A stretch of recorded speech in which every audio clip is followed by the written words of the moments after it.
Democracy का ये second video बनाने जा रहा हूँ मैं। इसमें पॉइंट है सेकंड वीडियो में, डेमोक्रेसी इन मिडाइवल पीरियड, मध्यकाल में लोकतंत्र। Political and economic system of the feudalism was the prevent in Europe during the medieval period of the history.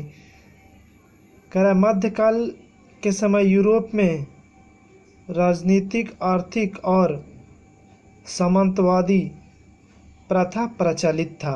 मध्यकाल इतिहास के समय में इस समय जो श्रेष्ठ लोग होते थे, नोबल मीन्स होता है श्रेष्ठ लोग, वो ज़मीन के मालिक होते थे। इन्हें लॉर्ड के नाम से जाना जाता था। और वैसल मीन्स होता है गुलाम। वे गुलाम को ज़मीन के बदले क्या करते थे, एक्सचेंज कर लिया करते थे। और जो दास होते थे उन्हें मिलिट्री के रूप में ज़मीन की रक्षा करने के लिए रखा जाता था। फेडरलिज्म कैम टू एंड, जब जागीरदारी यानी सामंतवाद समाप्त होने लगा, उस समय एक नियम बना। इस नियम में था, एक नियम था जिसमें था रिप्रेजेंटेटिव डेमोक्रेसी और दूसरा था नेशनलिज्म। इसको 14वीं सेंचुरी में क्या किया गया, डेवलप किया गया। रिप्रेजेंटेटिव मीन्स होता है प्रतिनिधित्व करना और नेशनलिज्म मीन्स होता है राष्ट्रवाद। रिनेसांस मूवमेंट मतलब पुनर्जागरण आंदोलन।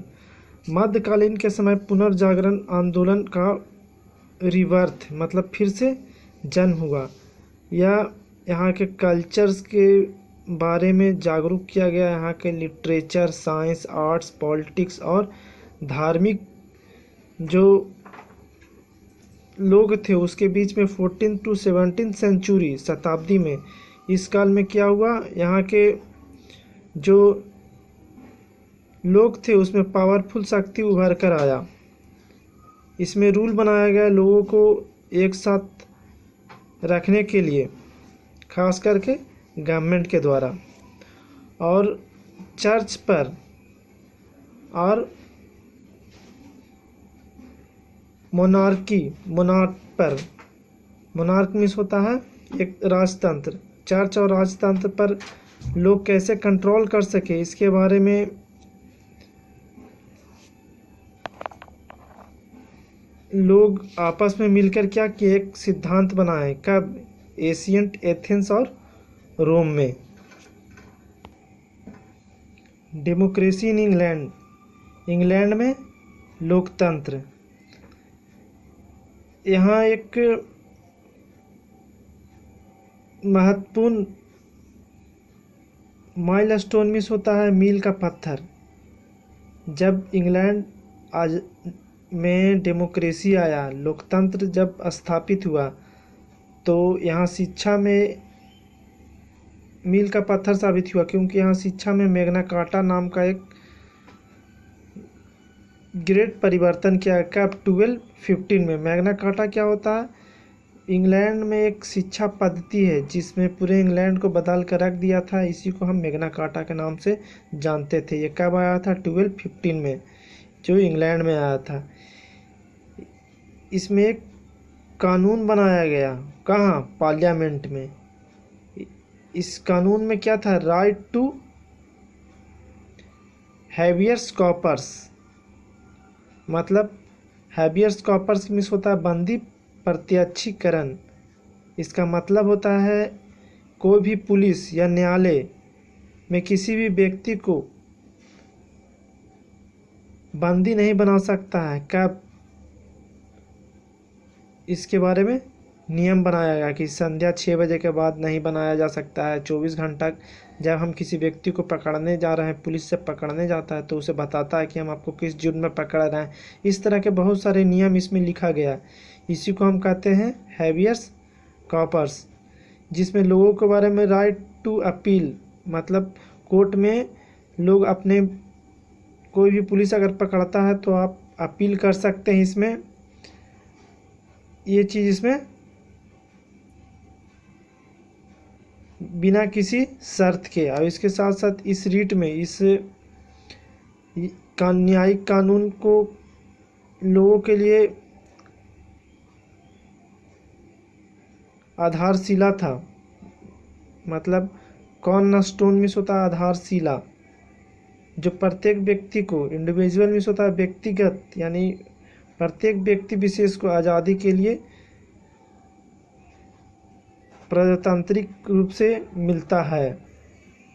द अमेरिकन रेवोल्यूशन, अमेरिका में क्रांति। 18वीं सेंचुरी में अमेरिका भी क्या हुआ, अमेरिका के लोग भी अपने आज़ादी के लिए लड़ाई किए, किससे, ब्रिटिश रूलर से, ब्रिटिश शासक से, और उसके बाद ये आज़ाद हो गया। अमेरिका में भी क्या हुआ, लोकतंत्र की स्थापना होने लगा। और ये आज़ाद हुआ था कब, 1775 टू 1783 के बीच में। It was the first country to get a written constitution. कह रहा है कि अमेरिका दुनिया का पहला ऐसा देश है जहाँ संविधान बनाया गया।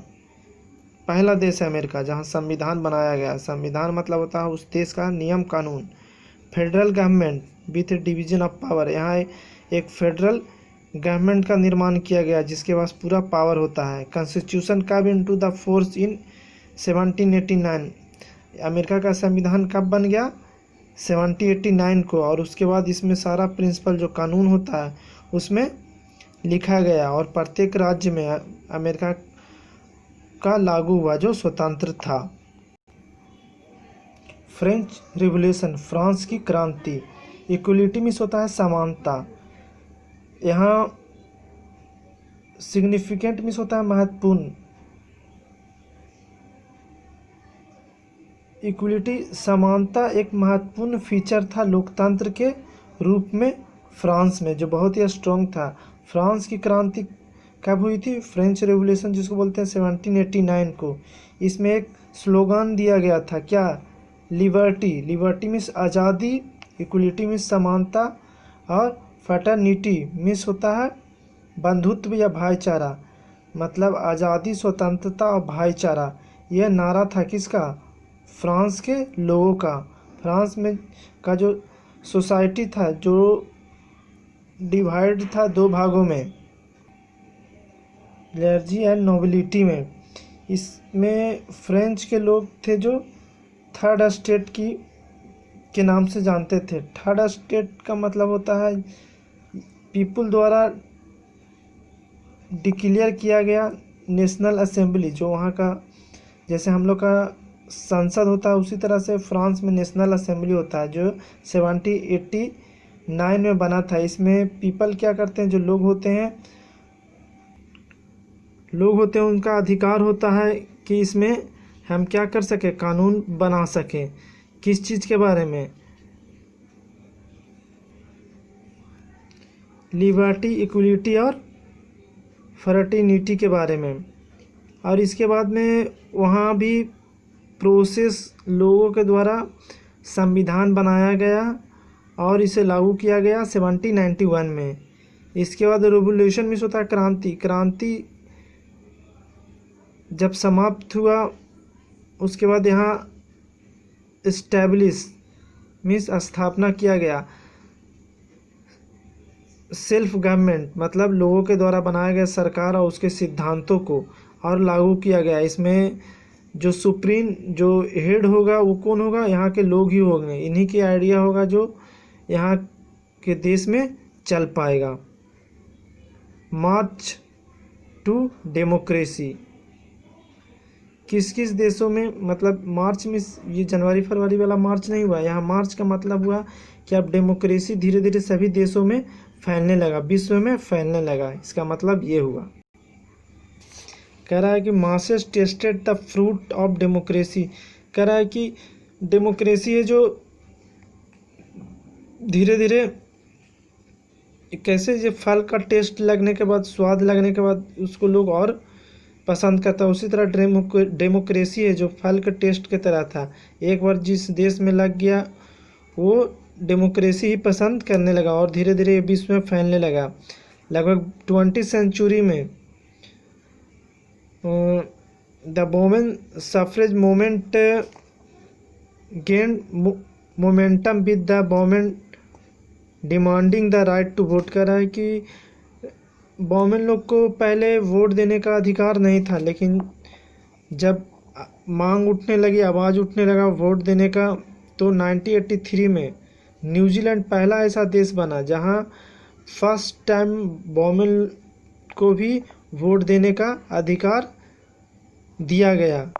और उसके बाद फिर यह यूनिवर्सल हो गया, मतलब पूरे दुनिया में जो भी एडल्ट लोग हैं यानी 18 वर्ष से ज़्यादा हैं वो वोट कर सकते हैं। उसके बाद एक राष्ट्र संघ का स्थापना हुआ 1990 में। यह एक ऑर्गेनाइजेशन है, मिस संस्था है, जिसका एम यानी लक्ष्य होता है क्या, मेंटेन करना पीस, पूरी दुनिया में शांति कायम करना, इस संस्था का उद्देश्य था। उसके बाद इसको और विस्तार रूप से बनाया गया यूनाइटेड नेशन ऑर्गेनाइजेशन यानी संयुक्त राष्ट्र संघ, जिसकी स्थापना 1945 में किया गया। उस समय इसका मेंबर 51 मेंबर यानी 51 देश थे। उसके बाद धीरे धीरे ये बढ़कर आज के टाइम में 193 कंट्री इसमें भाग ले चुके हैं यूनाइटेड नेशन में। यह क्या है, इंटरनेशनल ऑर्गेनाइजेशन है, मतलब अंतर्राष्ट्रीय संस्था है। यह दुनिया में शांति कायम करना और एक देश दूसरे देश से झगड़ा ना कर सके, लड़ाई ना कर सके, इसलिए इसको बनाया गया ताकि पूरा दुनिया में क्या हो, लोकतंत्र की स्थापना हो सके। टाइप ऑफ डेमोक्रेसी, डेमोक्रेसी के कितने प्रकार होते हैं इसमें बताया गया। इसमें मेनली 2 टाइप बताया गया, एक डायरेक्ट डेमोक्रेसी, एक इनडायरेक्ट या रिप्रेजेंटेटिव डेमोक्रेसी। डायरेक्ट डेमोक्रेसी में क्या होता है कि प्रत्येक लोग जो एडल्ट हो यानी 18 साल से ऊपर की उम्र का हो, वो क्या हो कर सकता है, अपने किसी भी रिप्रेजेंटेटिव, किसी भी व्यक्ति को जो क्या हो, नेता बनने के लिए उम्मीदवार के रूप में खड़ा हो, उसको हम डायरेक्ट क्या कर सकते हैं, मिल सकते हैं। और उससे हम क्या कर सकते हैं, उसको हम चुन सकते हैं। और जो भी टैक्स हम देते हैं वो हमारे असेंबली में जाता है और वहाँ क्या होता है, हम ही लोग के ऊपर उसको खर्च किया जाता है। चाहे स्कूल, सरकारी स्कूल या सरकारी हॉस्पिटल या रोड, ये सब जो बनता है वो हम ही लोग के टैक्स से बनाया जाता है। इनडायरेक्ट में क्या हो गया, इसमें डेमोक्रेसी तो होता है और इसमें क्या होता है कि सभी एडल्ट पीपल जो होते हैं वो चुनता है।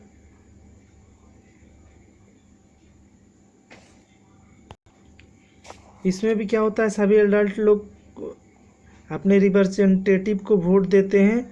एक सीक्रेट बॉक्स होता है जिसको बैलेट बॉक्स भी कहते हैं, उसमें क्या होता है, वोट दिया जाता है। और प्रत्येक राज्य में अलग अलग होता है। जब कोई राज्य का सिस्टम फेल हो जाता है यानी ठीक ढंग से काम नहीं करता, वो भ्रष्ट हो जाता है, तब वहाँ क्या होता है, उस राज्य में वोट कराया जाता है। यानी वहाँ का जो प्रतिनिधित्व होता है, जो नेता होता है या मुख्यमंत्री होता है, उसको हटा दिया जाता है, रिमूव कर दिया जाता है और फिर बैलेट में के द्वारा इलेक्शन किया जाता है। यह डेमोक्रेसी कहाँ कहाँ, इंडिया, इंग्लैंड और यूएसए, फ्रांस, ये सब देशों में है। ये देखिए इस तरह से वोटिंग हो रहा है। Indirect and direct democracy, Switzerland एक ऐसा डेमोक्रेटिक देश है जहाँ क्या होता है, यहाँ रिप्रेजेंटेटिव को खुद से चुना जाता है। लेकिन Switzerland city change to direct part of decision making as well as, और यहाँ कुछ ऐसे भी शहर हैं जहाँ डायरेक्ट रूप से लोगों को भीड़ या समूह बनाकर भी वहाँ चुना जाता है डायरेक्ट रूप से। Switzerland, Italy and many US country among those who also give voters an important decision making role. कह रहा है कि यूएसए, स्विट्जरलैंड, इटली और यूएसए के कुछ ऐसे भी राज्य हैं जहां वोटर्स क्या करते हैं, उम्मीदवार जिसको बोलते हैं, वो अपना डिसीजन खुद लेते हैं। दुनिया में और भी बहुत सारे ऐसे देश हैं। Swiss citizen can both propose legislation of their own कह रहा है इसमें स्विस एक शहर है जहां दोनों प्रकार की सुविधाएं मौजूद है, यानी वोट देने का भी और समूह के द्वारा चुनने का भी। यहाँ पार्लियामेंट में डिसीजन लिया जाता है। अगर यह डिसीजन सबको पसंद आया तो एक लीडर चुन लिया जाता है, नहीं तो अगर ये पसंद नहीं आया यानी असंवैधानिक है तो फिर इसको क्या किया जाता है, हटा दिया जाता है और फिर वोट के द्वारा यहाँ बनाया या चुना जाता है। कर citizen make decision directly by the proposing law and referendum of the on law which are not like. करा वहाँ का जो नागरिक होते हैं वो डिसीजन डायरेक्ट रूप से लेते हैं, वहाँ का जो नियम बना हुआ रहता है। अगर कोई व्यक्ति वोट के द्वारा या डिसीजन नहीं कर पाता है तो क्या करता है, डायरेक्ट वह पब्लिक ऑफिस में अपने ऑफिसर जो पब्लिक के लिए काम करता है, अगर वो अच्छा से काम नहीं कर रहा, वो अच्छा से जॉब नहीं करता है तो उसको हटा सकता है। एंड इनडायरेक्ट डेमोक्रेसी, यह इनडायरेक्ट डेमोक्रेसी में आता है। ऑन द अदर हैंड, दूसरे तरफ देखते हैं तो uses a small group of official to make decision the importance to behalf of their constitute. कह रहा है कि दूसरे हाथों में देखा जाए तो छोटे से ग्रुप बना होता है ऑफिशियल लोगों का, जिसमें उन लोग महत्वपूर्ण डिसीजन लेते हैं अपने संविधान के बारे में। इसके साथ साथ वहाँ के जो लोग होते हैं वह इसको मील के पत्थर के रूप में अपने सरकार को देखते हैं कि ये सरकार सही वे में है या डिफरेंट वे में है। टाइप ऑफ डेमोक्रेसी गवर्नमेंट, प्रजातांत्रिक सरकार के प्रकार। Government have been classified on the basis of relationship of the political executive with the legislative branch. का जो हमारी सरकार होता है वह उसको हम कितने वर्गों में बांट सकते हैं, यह निर्भर करता है उसके रिलेशनशिप पर, उसके राजनीतिक आचरण के साथ साथ उसके विधान मंडल के ब्रांच के ऊपर भी, वह ब्रांच बड़ा है या छोटा है इसके अनुसार। इसके साथ साथ वह पब्लिक का आंसर, प्रश्नों का आंसर दे पाता है कि नहीं, वो कितना रिस्पॉन्सिबल है और उस विधानमंडल में। इसको हम कैबिनेट भी कह सकते हैं, जो सरकार या पार्लियामेंट्री के द्वारा सरकार जो चुना जाता है। In a system of government there exist a very close relationship between the executive and legislature.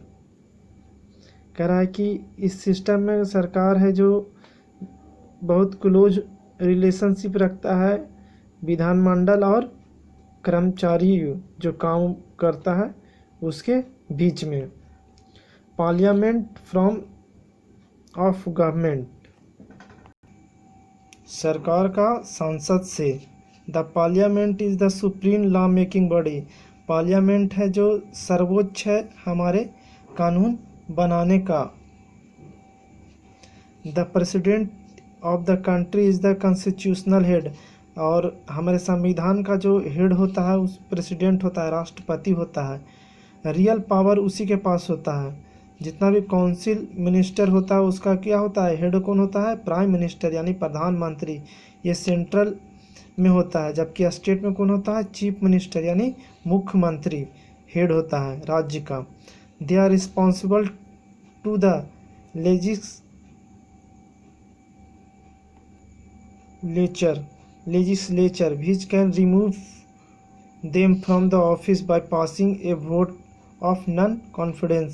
कह रहा है कि कोई भी राज्य चाहे केंद्र का हो या राज्य का हो उसको हटाया जा सकता है अगर वह विश्वास के पात्र नहीं हो, तो उसको हम वोट के द्वारा हटा सकते हैं। इफ़ दे गो अगेंस्ट, अगर वह नियम के विरुद्ध जाता है तो उसको हम लोग अनफिट करके सरकार से हटा सकते हैं। The prime minister is his or her cabinet are the real executive while the president act only the advice of the council of minister. Prime minister यानी प्रधानमंत्री के कैबिनेट में जो रियल एग्जीक्यूटिव होता है यानी कार्यकारी का जो सदस्य होता है वो प्रेसिडेंट से एडवाइस ले सकता है, और जो प्रेसिडेंट होता है यानी राष्ट्रपति होता है वह केवल कॉन्स्टिट्यूशनल यानी संवैधानिक रूप से ही अपने पावर का इस्तेमाल कर सकता है। President is not elected direct by the people. President यानी राष्ट्रपति होता है वह लोगों के द्वारा डायरेक्ट नहीं चुना जाता है। President from the government, presidential from government, राष्ट्रपति सरकार।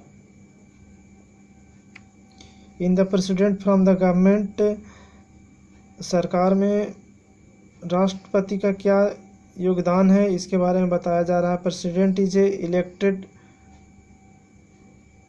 Directly by the people.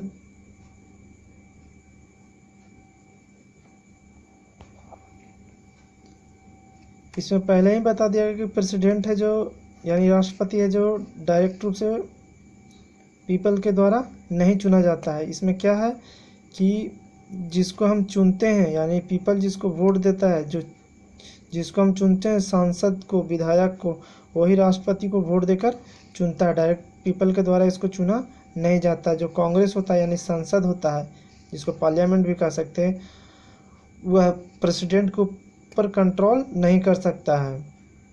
The president is a both nominal and real head of the government. President ही होता है जो दोनों तरह से राज्य या केंद्र दोनों में क्या होता है, हेड होता है गवर्नमेंट का।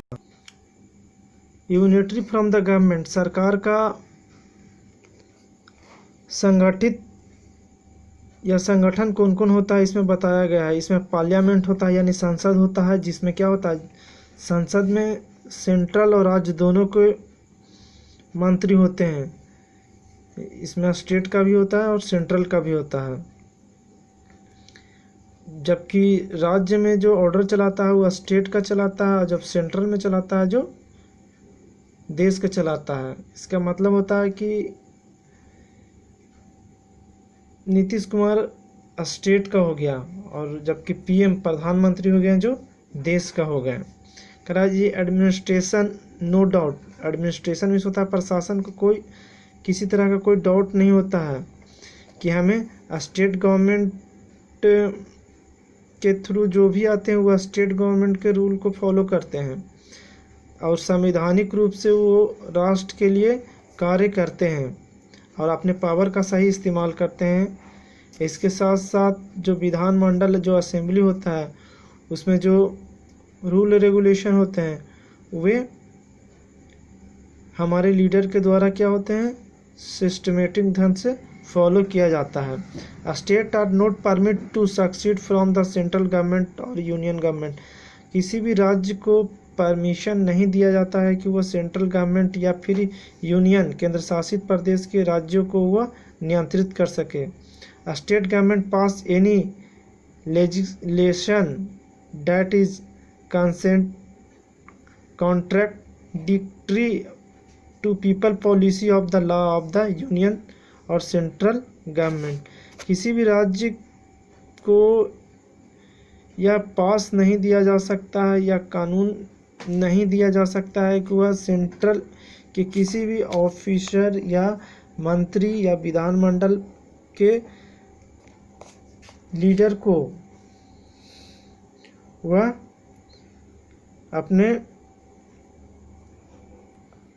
अपने कंट्रोल में नहीं रह सकता है। इसके साथ साथ है कि जो भी पर्टिकुलर पॉलिसी बनता है स्टेट और राज्य के बीच में या सेंट्रल और स्टेट के बीच में, तो इसमें दोनों को बराबर रूप से फॉलो करना होता है, लेकिन जो श्रेष्ठ होता है वह सेंट्रल गवर्नमेंट ही होता है। इसके साथ साथ जो विधानमंडल के में स्टेट नहीं आते हैं वह यूनियन और सेंट्रल गवर्नमेंट की बात को मानते हैं। इसके साथ साथ जो नियम बने होते हैं खास करके विधानमंडल के, वह राज्य और सभी जुडिशियल मतलब न्यायालयों में माना जाता है। इसके साथ साथ जो भी रूल बना होता है वह सेंट्रल गवर्नमेंट के द्वारा पारित होकर सभी राज्यों में उसको पालन कराया जाता है। फेडरल फ्रॉम द गवर्नमेंट, केंद्र शासित प्रदेशों में सरकार कैसे चलता है। इसमें क्या होता है, केंद्र शासित प्रदेशों में जो सरकार होता है वह पूरी तरह से क्लियर होता है। इसमें division of power between two government, इसका जो पावर होता है, शक्ति होता है, दो राज्यों में बांटा होता है, एक सेंट्रल लेवल का, दूसरा स्टेट लेवल का।